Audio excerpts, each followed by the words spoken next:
Hey everybody, we are ready to read the Bible. How about you? We are reading from the Christian Standard Bible this week, and we are in Exodus, and we were right in the middle of all the plagues.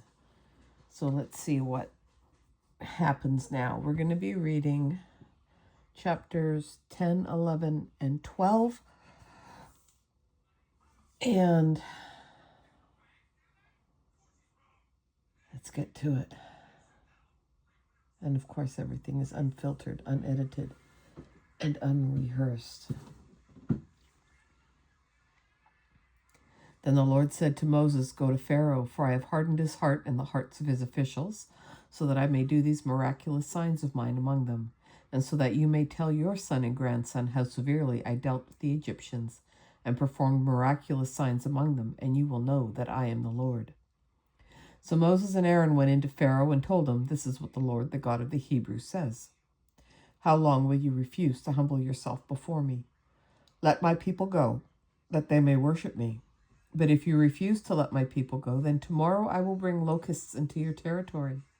They will cover the surface of the land so that no one will be able to see the land. They will eat the remainder left to you that escaped the hail. They will eat every tree you have growing in the fields. They will fill your houses, all your officials' houses, and the houses of all the Egyptians, something your fathers and grandfathers never saw since the time they occupied the land until today." Then he turned and left Pharaoh's presence. Pharaoh's officials asked him, "How long must this man be a snare to us? Let the men go so that they may worship the Lord their God. Don't you realize yet that Egypt is devastated?"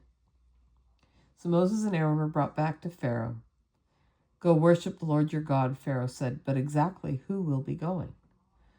Moses replied, "We'll go with our young and with our old, and we will go with our sons and with our daughters, and with our flocks and with our herds, because we must hold the Lord's festival." He said to them, "The Lord would have to be with you if I would ever let you go and your families go. Look out, you're heading for trouble. No, go just able-bodied men, worship the Lord, since that's what you want." And they were driven from Pharaoh's presence. The Lord then said to Moses, "Stretch out your hand over the land of Egypt, and the locusts will come up over it and eat every plant in the land, everything that the hail left." So Moses stretched out his staff over the land of Egypt, and the Lord sent an east wind over the land all that day and through the night. By morning, the east wind had brought in the locusts. The locusts went up over the entire land of Egypt and settled on the whole country of Egypt. Never before had there been such a large number of locusts, and there will never be again. They covered the surface of the whole land so that the land was black, and they consumed all the plants on the ground and all the fruit on the trees that the hail had left. Nothing green was left on the trees or the plants in the field throughout the land of Egypt. Pharaoh urgently sent for Moses and Aaron and said, "I have sinned against the Lord your God and against you. Please forgive my sin once more and make an appeal to the Lord your God so that he will take this death away from me." Moses left Pharaoh's presence and appealed to the Lord. Then the Lord changed the wind to a strong west wind, and it carried off the locusts, and blew them into the Red Sea. Not a single locust was left in all the territory of Egypt. But the Lord hardened Pharaoh's heart, and he did not let the Israelites go. Then the Lord said to Moses, "Stretch out your hand toward heaven, and there will be darkness over the land of Egypt, a darkness that can be felt." So Moses stretched out his hand toward heaven, and there was thick darkness throughout the land of Egypt for 3 days. One person could not see another, and for 3 days they did not move from where they were. Yet all the Israelites had light where they lived. Oh, sorry, I'm so tired. It's been a long day. Pharaoh summoned Moses and said, "Go worship the Lord. Even your families may go with you, only your flocks and herds must stay behind."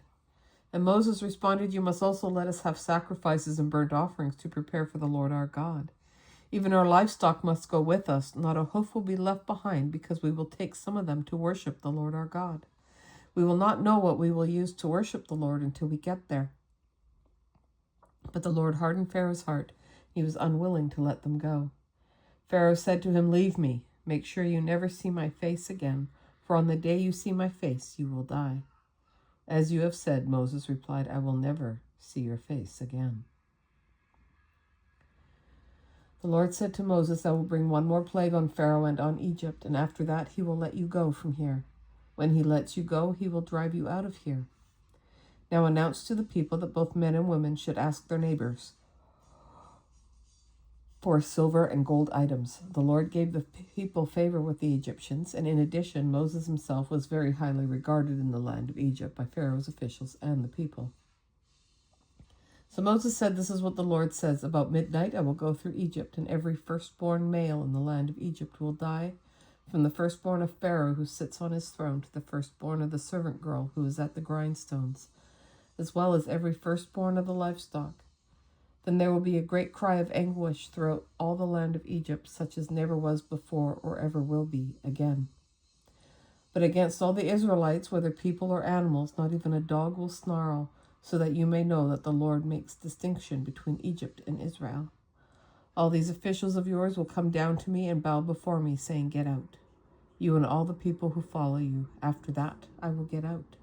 And he went out from Pharaoh's presence, fiercely angry.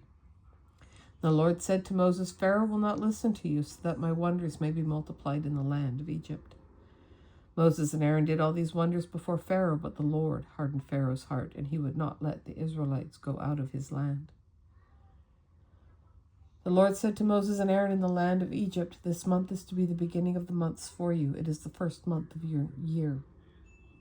Tell the whole community of Israel that on the 10th day of this month they must each select an animal of the flock according to their father's families, one animal per family. If the household is too small for a whole animal, that person and the neighbor nearest his house are to select one based on the combined number of people. You should apportion the animal according to what each will eat. You must have an unblemished animal, a year-old male. You may take it from either the sheep or the goats. You are to keep it until the 14th day of this month. Then the whole assembly of the community of Israel will slaughter the animals at twilight. They must take some of the blood and put it on the 2 doorposts and the lintel of the houses where they eat them. They are to eat the meat that night, and they should eat it roasted over the fire along with unleavened bread and bitter herbs. Do not eat any of it raw or cooked in boiling water, but only roasted over fire, its head as well as its legs and inner organs. You must not leave any of it until morning, and any part of it left until morning you must burn. Here is how you must eat it. You must be dressed for travel, your sandals on your feet and your staff in your hand. You are to eat in a hurry. It is the Lord's Passover. I will pass through the land of Egypt on that night and strike every firstborn male in the land of Egypt, both people and animals. I am the Lord. I will execute judgments against all the gods of Egypt. The blood on the houses where you are staying will be a distinguishing mark for you. When I see the blood, I will pass over you. No plague will be among you to destroy you when I strike the land of Egypt. This day is to be a memorial for you, and you must celebrate it as a festival to the Lord. You are to celebrate it throughout your generations as a permanent statute. You must eat unleavened bread for 7 days, and on the first day you must remove yeast from your houses. Whoever eats what is leavened from the first day through the 7th day must be cut off from Israel. You are to hold a sacred assembly on the first day and another sacred assembly on the 7th day. No work may be done on those days except for preparing what people need to eat. You may do only that. You are to observe the festival of unleavened bread, because on this very day I brought your military divisions out of the land of Egypt. You must observe this day throughout your generations as a permanent statute.